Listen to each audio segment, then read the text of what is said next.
Hi everybody, this video has been a long time coming. I should have done it way before now, but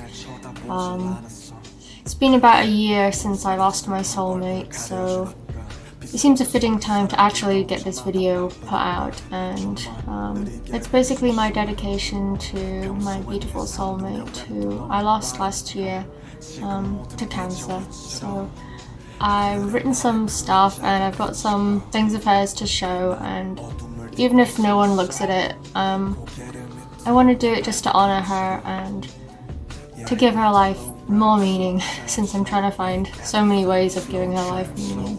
She only got diagnosed 18 days before I lost her, so it's been really difficult to get my head around the fact that she's not coming back, and I think that's why I haven't actually done this video for quite a long time, and I've been meaning to, and it's been kind of on the cards and in the progress for about a year, but yeah. Medics kept telling us that she was depressed, despite me clearly saying how much extreme suffering she was going through, so yeah, that's been really difficult. Kind of changed my life. Don't really need to say that though, do I? I remember when she was suffering really bad, I would Google her symptoms and they always came back saying stomach cancer, and when I talked to her doctor about that, the doctor was like, oh, don't worry about that. I just always wanted to talk about Zoe's mental health instead.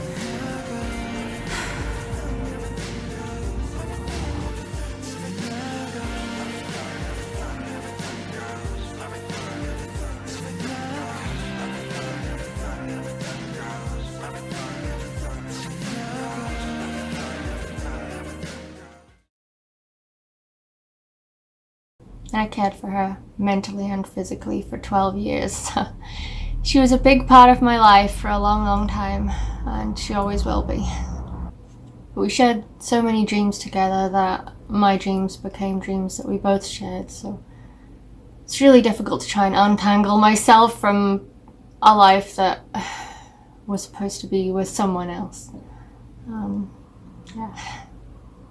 So my soulmate Zoe was basically a soulmate in the truest sense. From the moment I met her online, I felt like I'd known her my whole life, and it was so nice to meet someone who shared all of my passions and love, and she loved writing like me and photography and talking about the world and just music.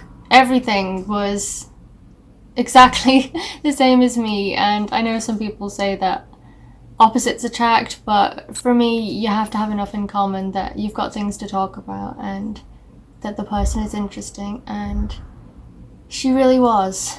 I never thought I would fall in love with a girl, but some people are just too precious and too special to pass up. We complemented each other as well, because she was learning Japanese and Korean, and now I find myself, just to give myself something to do, I'm learning Mandarin. It seems fitting that we both picked Asian languages. Because she loved Japanese so much, for her last birthday I got her a necklace that said "Beautiful Soul" in Japanese. Sadly she only got to wear it once, but she loved it so much. She also loved purple since she was a kid, just like I did, so yeah, it's like we were meant to be, which is lovely. And of course purple is also now associated with BTS, so doubly meaningful for us both. So we both believe that there are multiple soulmates in the world for any given person, but most people don't even find one, so we felt that we were incredibly lucky to have found each other and to have spent the time that we had together. And when she came down to meet me for the first time, she actually brought me some mint chocolates, because I told her mint chocolates were the best thing on the no, I can't. Oh, okay. When she came down and met me in real life for the first time, she brought me mint chocolates, which I think sealed the deal for me. I remember telling her that mint chocolate was the best thing on the planet, and we stayed together ever since, and it's been a fantastic 12 years that I've had with her. I had never felt so comfortable with anyone meeting face to face. Just felt so at ease with her, and like I didn't have to speak and I didn't have to find things to say. It was just lovely to be beside her, which I've never had before or since.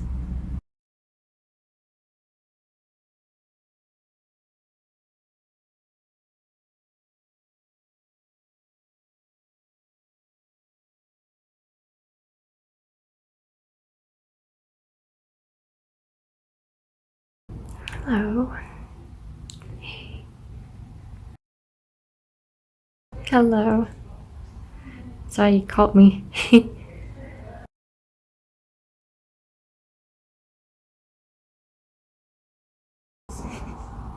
Not gonna be memories. Okay.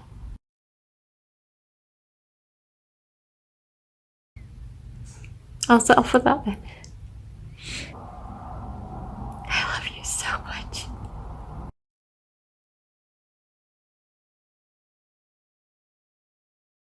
Same.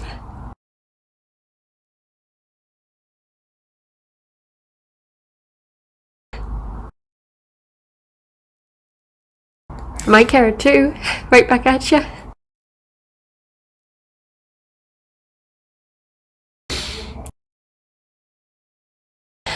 Same.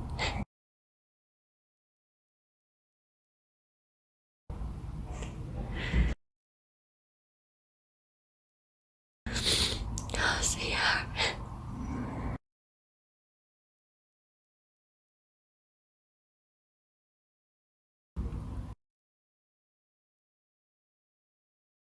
Care about you most of all.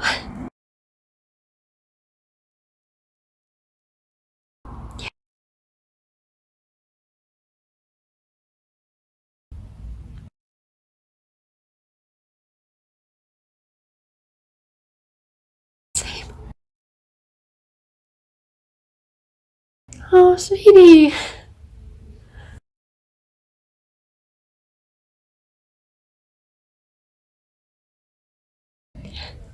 I love you.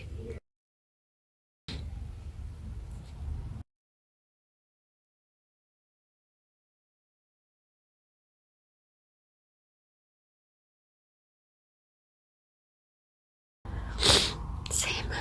So you're my soulmate. You always will be.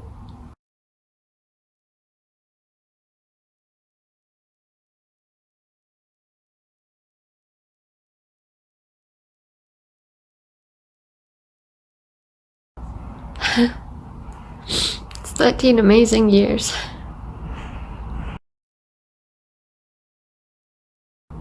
Yeah. Oh, sweetheart.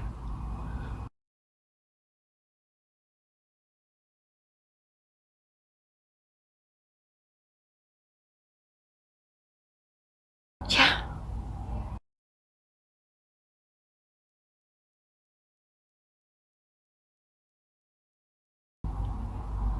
So you want to go with me together, Yuki?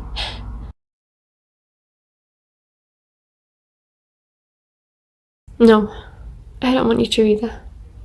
I want you to have many more years with me.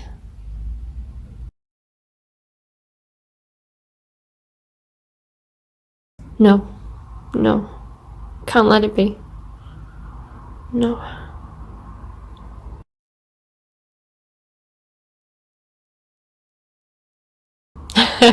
Wouldn't let you have done that either, Missy.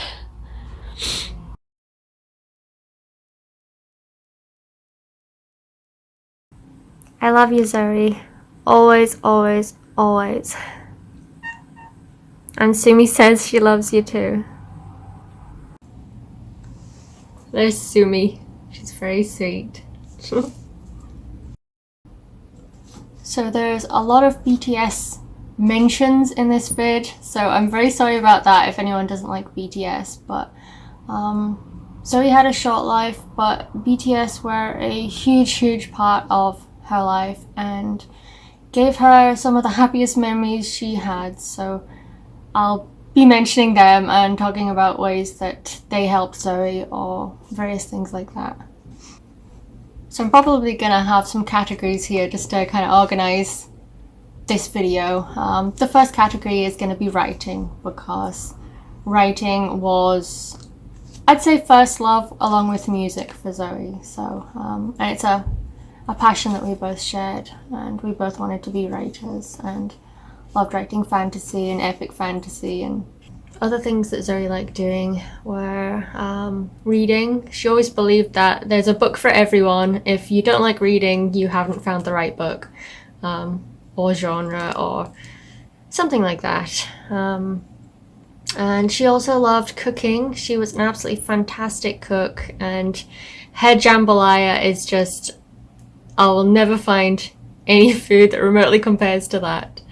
So she was a fantastic cook. She also, like me, loved tinkering with PCs, upgrading them, building them if we ever got a chance, which is really nice to find someone who also liked that. And because I was into designing websites, she actually got into designing websites and was looking at CSS2 and having fun with that at one point. But she had so many hobbies and so many things that fascinated her that she always found it hard to know what thing to work on at any given time. But music and writing were always her first love, so they took priority most of the time when she was well enough. And she did all this whilst being really, really in extreme pain from fibromyalgia.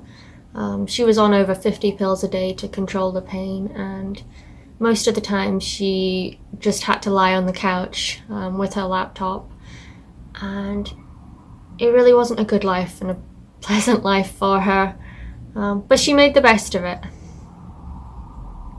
So I'm so in awe of everything that she achieved and wanted to achieve in life, despite her body not letting her, or her head sometimes.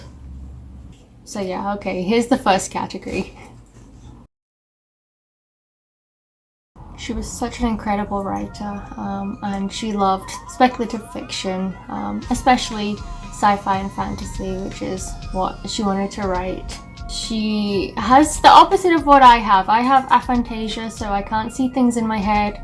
She had hyperphantasia, so she could actually see really, really vivid, complex things in her mind if she wanted to.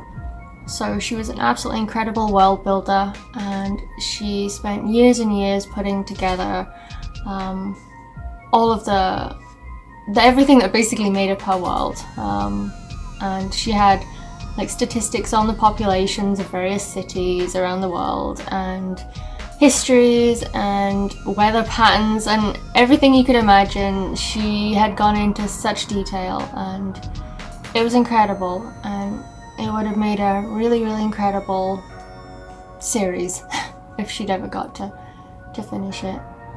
She had plans for 10 books and then more books after that to explore like the history and stuff, but sadly it's not going to be.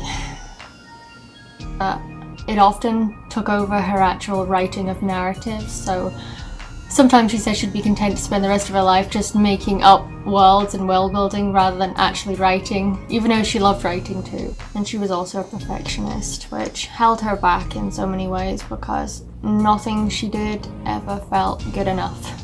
And that's something I hope she would learn from and learn to combat one day, but sadly never happened. But she's still an incredible girl, and what she did is absolutely astounding, and I'm so in awe of her.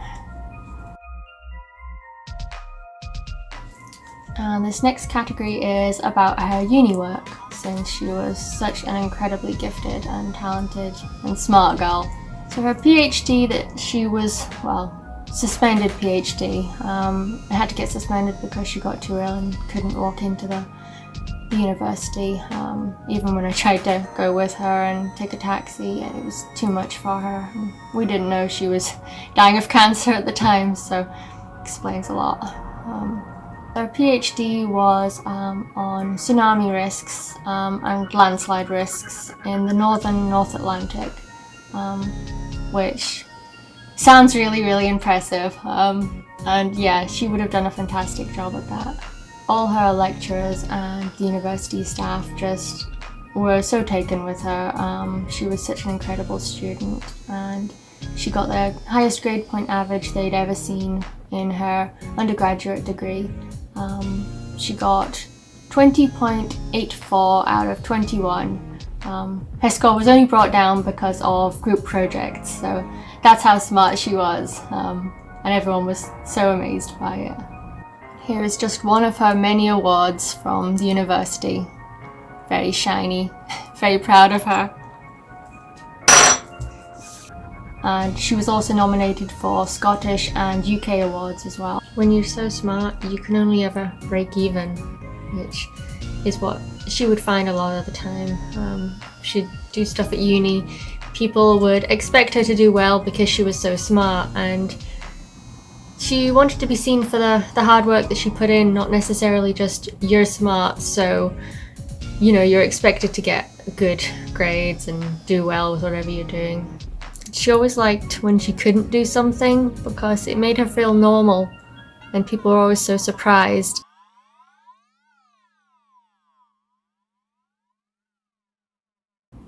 And as a side point, she was naturally talented with linguistics and English. At her higher exams in Scotland, she achieved the second highest mark in the whole country, and she didn't even try, as she told me, because back then she was quite a bit of a rebel. She would always have things to say about any subject, and she was so well read and had facts for anything, and that's something that her friends and family and I miss so much.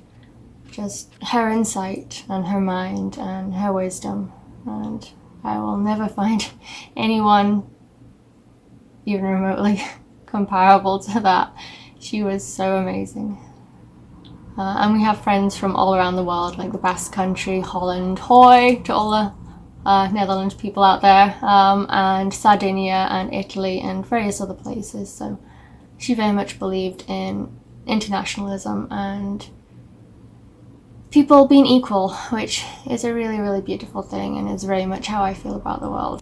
She really did add something to the world. I believe that people have meaning if they give something to the world and they change people's lives for the better, and she did with everybody who knew her, despite her being very, very troubled and having a lot of inner demons. First, there was the collapse of civilization, anarchy, genocide, starvation. And here are some of her unpolished lyrics from some of the songs she was working on. I think if she'd actually been able to record these and had more time, they would have been incredible.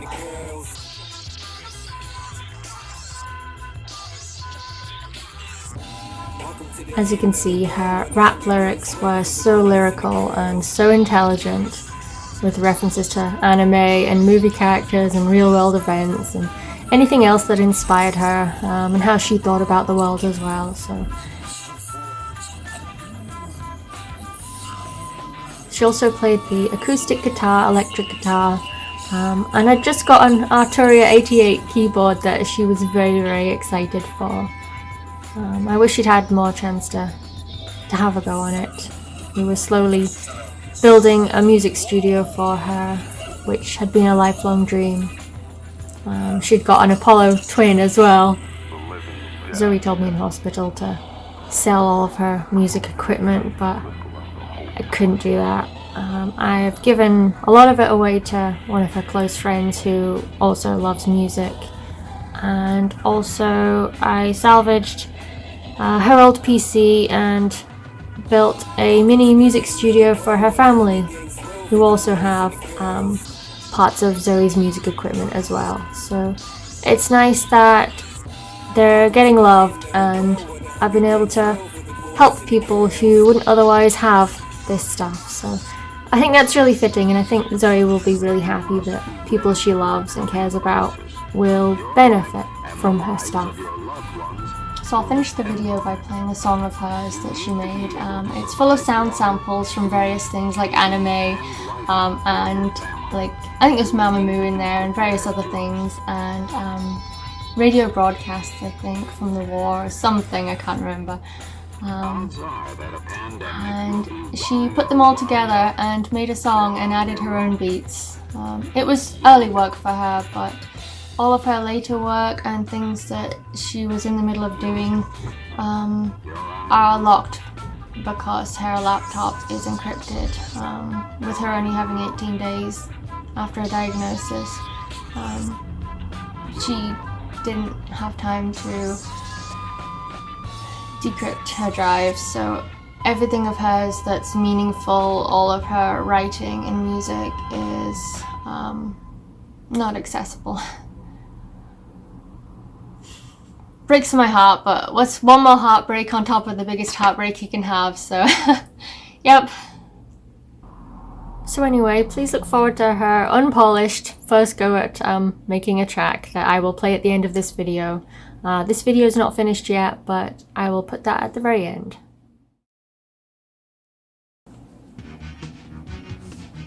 Zoe was a really avid gamer and loved the Nier series because Nier is absolutely incredible and heartbreaking and really is a fantastically told tale. And she also loved Final Fantasy VII. She was really looking forward to the remake. Sadly, all she got to play of that was the demo 2 nights before she went into the hospital, and then found out that she had cancer. And then she only lived another 18 days. So I did actually play Final Fantasy with my siblings. So if she is around, she could still watch it, which I hope she likes that she got to see it finally. We also loved Final Fantasy XIV, which is a game where we met all of our best friends, Teddy and Arch and Maido and Ark. And we had our wedding there, which is the only wedding we had. She was my fiance. I did propose in real life, but money and health got in the way, and I've got my engagement ring, which I will never take off. But yeah, the wedding that we had on Final Fantasy means so much to me now. And it's really beautiful, and I'm glad I've got a video of it, so I hope you enjoy that. We used to raid together on Final Fantasy XIV as well, which is really challenging, but also fun when you're with someone you absolutely love and you can just have a laugh together, and it was a distraction from the hard things in life that we were going through. And if anyone doesn't know what raiding is, I'll post a clip and you can see how really difficult it is.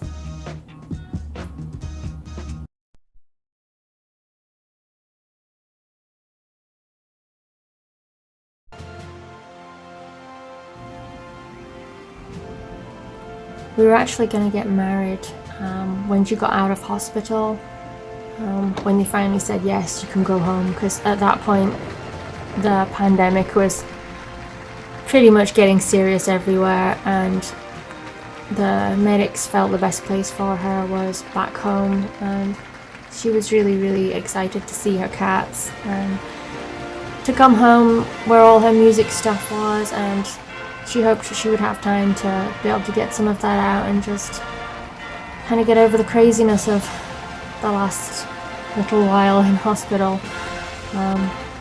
But she only lived 2 more days, and we had planned that when she got back from the hospital we would hold a wedding, an online wedding with a registrar, just something quick.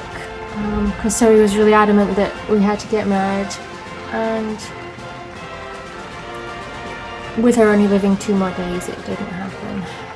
I had the rings picked out and everything.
So Zoe loved taking photos, and I've got 3 of hers to show, and then I ran out of pictures, so I've had to use mine, sorry. The first birthday gift that she and her family got me was actually a macro lens from my DSLR, so photography has always been pretty important to us both. So Zoe was a keen photographer. We didn't get out a lot in the last few years because she was too ill and we basically just had to stay indoors. But she loved taking photos. When I met her, I actually got her into photography because I was into photography since I was little because my dad loves photography. So he would take us out for drives. I don't have a lot of photos of Zoe's to include in this because they are on the encrypted drive, but I've put some of my photos in place, which I hope is okay. Zoe always liked my photography and used to encourage me to always take photos if I had the opportunity to.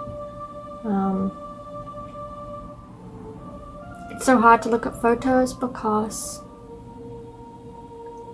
I realized that I'm never gonna go to these kind of places with her again, and I won't be able to hold her hand and take photos together, and that's really tough. So tough to understand that our story is finished. Unless there is life after death, and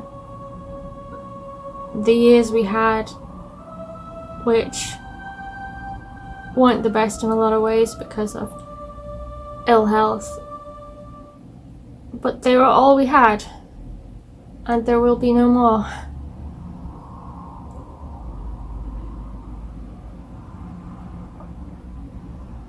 But I hope you like the pictures anyway. Photography was very, very meaningful to us both, so.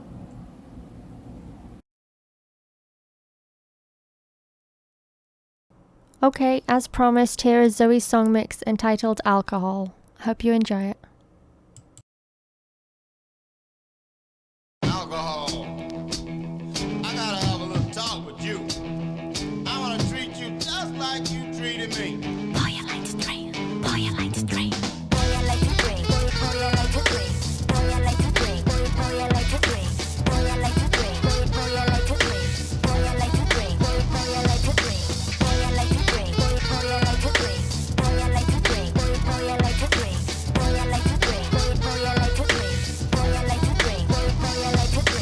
Scientists have learned through experiments that alcohol is not a stimulant like coffee or tea. It's a depressant, a narcotic, an anesthetic like chloroform or ether. 1 part of alcohol to 1,000 parts of blood affects the brain with exhilaration, the same as produced by laughing gas.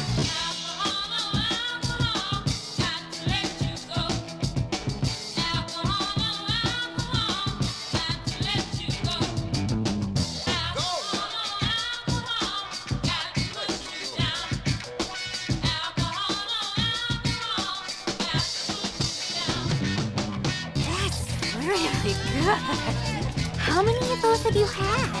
He's up there. These drinks are kinda deadly. And they might be kinda pricey, too. Boy, I like to drink. There was a plan once for me to hold a secret concert here, but then the power went out and we had to cancel. So tonight, everything we order's on the house. Hey, dude, is there hard alcohol in these freaking things? For real? No, of course not. Fill her up. Fill her up. When you're drunk, you two are quite a pair. Boy, I like to drink. Boy, I like to drink.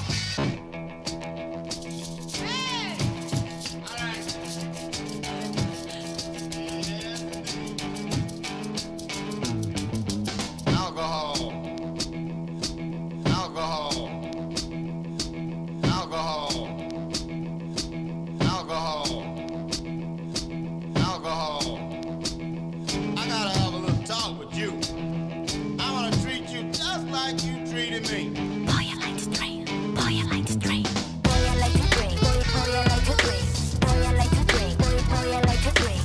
Boy, I like to drink. Boy, I like to drink. Boy, I like to drink. Boy, I like to drink. Boy, I like to drink. Boy, I like to drink. Boy, I like to drink. Boy, I like to drink. Boy, I like to drink. Boy, I like to drink. Boy, I like to drink. Boy, I like to drink. 2 parts, the judgment faculties are impaired. Distances cannot be judged. 3 parts, control over muscles slackened. 5 parts, the drinker is dead drunk. The drinker is dead drunk. The drinker is dead drunk. Boy, I like to drink.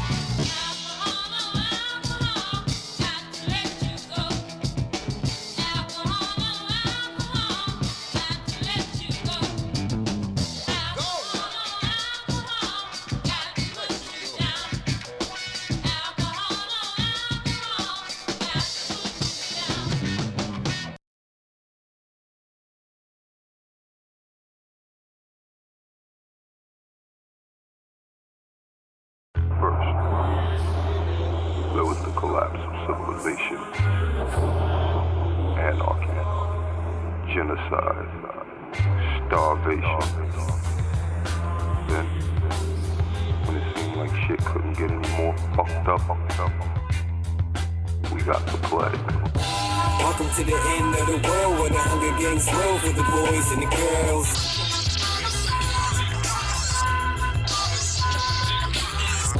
Welcome to the end of the world where the Hunger Games roll for the boys and the girls.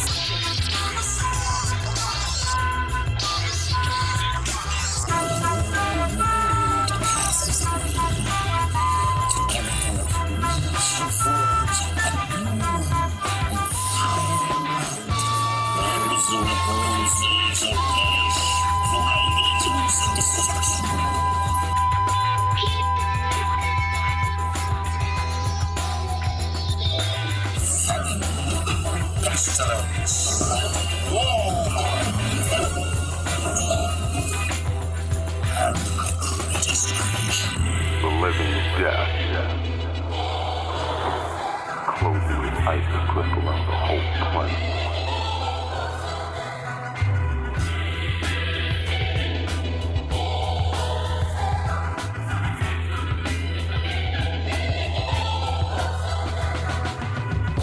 Welcome to the end of the world where the Hunger Games roll for the boys and the girls.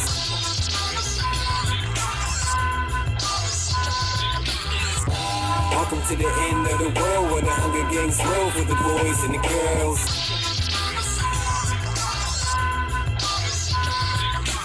You must be ready for a coming crisis. Your life and the lives of your loved ones will depend on it. You need to be able to provide water, food, heating, and lighting for your family. You'll need to be prepared to...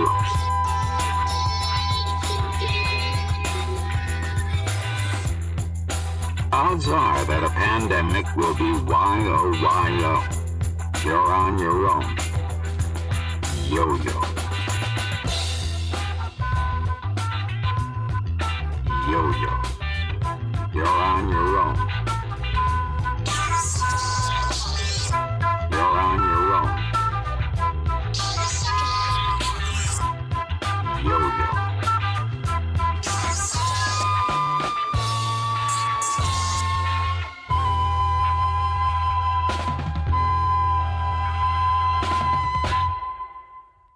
Really doesn't feel like a year. My time's gone really crazy. It's really difficult because Zoe and I went through so much together, and it always gave us some measure of peace to know that the other one knew what we were going through. So to not have that anymore, and the memories are just stuck in my head, and I just have to make peace with them. I can't ever speak to her or get comfort from her about everything. It's really difficult. I miss her so much. All those memories of her struggling to walk, crying at 3 a.m. or being in extreme pain and not wanting to go on anymore. It's just me left, remembering everything. And that's really isolating and really hard. And somehow we kept going, and even though more bad things kept happening, we got through them all. So it's really hard to accept that the end of that wasn't positive and there wasn't a happy ending. But I do take comfort from the fact that she will not be suffering anymore.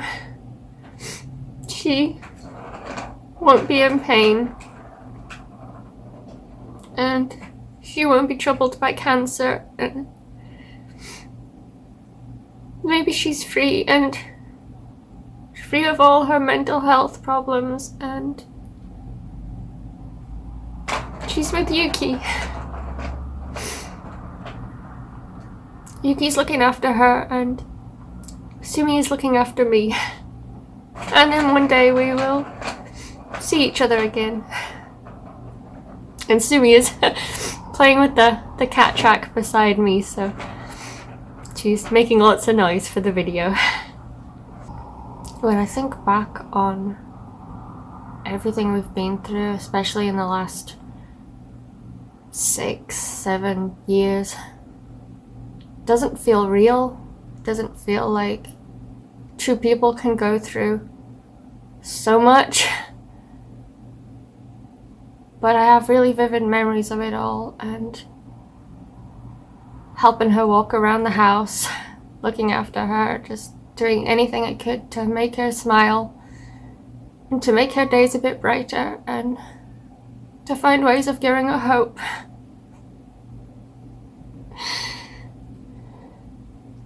So I am proud that I looked after her and kept her going. Even when we didn't have a lot of money, I would always try and find ways of making her smile, even if that was just buying a small lollipop that said I love you on it. Just something. Always helped. It's been really hard as well because with the pandemic, my family haven't been able to see me at all since I lost my partner. And I know that they really want to see me, and I really want to see them. and give them the biggest hugs.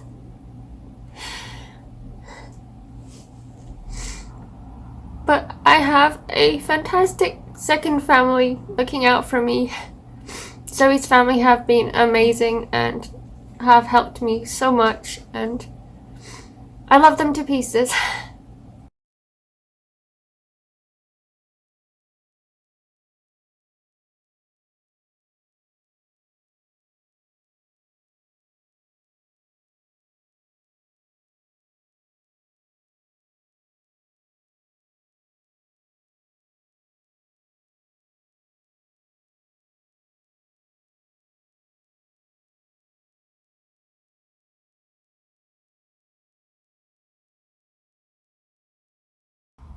I wouldn't want to write.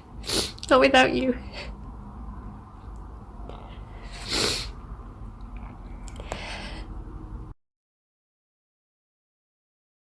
I don't care. You are my soul.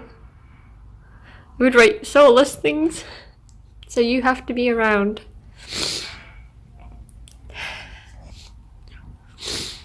That's why we're gonna fight, and we're gonna get through this.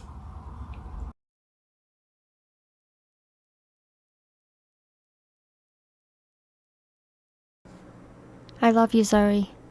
And thanks everyone. You're helping her memory live on. 谢谢你，我爱你们。